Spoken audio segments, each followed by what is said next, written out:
শৈশবে মায়ের পাশে দাঁড়িয়ে দেখা নানার কাপড় কয়লা দিয়ে ইস্ত্রি করা সাধারণ সেই দৃশ্য একদিন হয়ে ওঠে জীবনের মোড় ঘোরানো শিক্ষা। মায়ের হাত ধরেই শেখা, আর সেই শেখাকেই পুঁজি করে পেশায় নামা।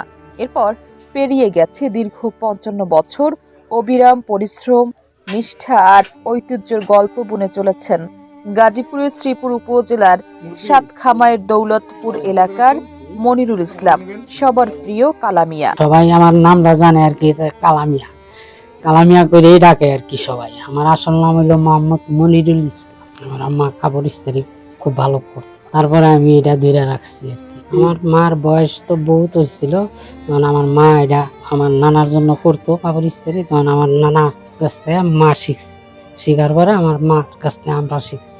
আর আমার কাছে মানুষ আসেও কাপড় ইস্ত্রি করার জন্য, দূর দূরান্ত থেকে আসে। 4টা ডাল ভাত আল্লাহ পাক খাওয়ায়। ব্যবসাটা আমার নিঃস্বাধীন মতন আমি করি, গরম লাগলেও আমার সহ্য হয়ে গেছে, আমি সহ্য করতে পারি, যার জন্য আমার কোনো অসুবিধা হয় না। আজিমপুর সড়কের পাশে ছোট্ট একটি টিন শেড ঘর, সেখানেই তার কর্মজীবনের ঠিকানা। আধুনিকতার ছোঁয়ায় চারপাশ বদলে গেলেও তিনি বদলাননি। বিদ্যুতের সহজ পথ এড়িয়ে এখনো ভরসা রাখেন প্রাচীন কয়লার ইস্ত্রিতে।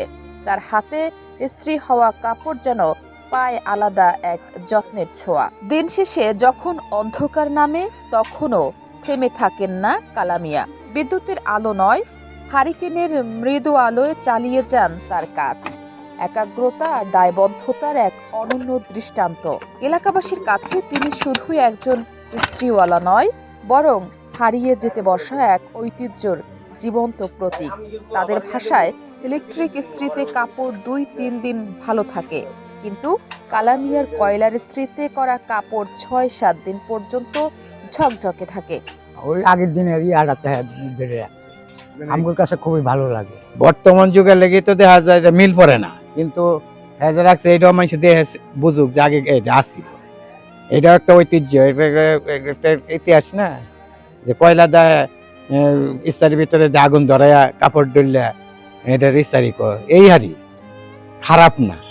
সময়ের স্রোতে অনেক কিছুই হারিয়ে যাচ্ছে, কিন্তু কালামিয়া এখনো ধরে রেখেছেন সেই পুরনো দিনের গন্ধ। তার এই দীর্ঘ পথ চলা শুধু জীবিকার গল্প নয়, এটি পরিশ্রম, ধৈর্য আর ঐতিহ্যকে বাঁচিয়ে রাখার এক অনন্য দৃষ্টান্ত।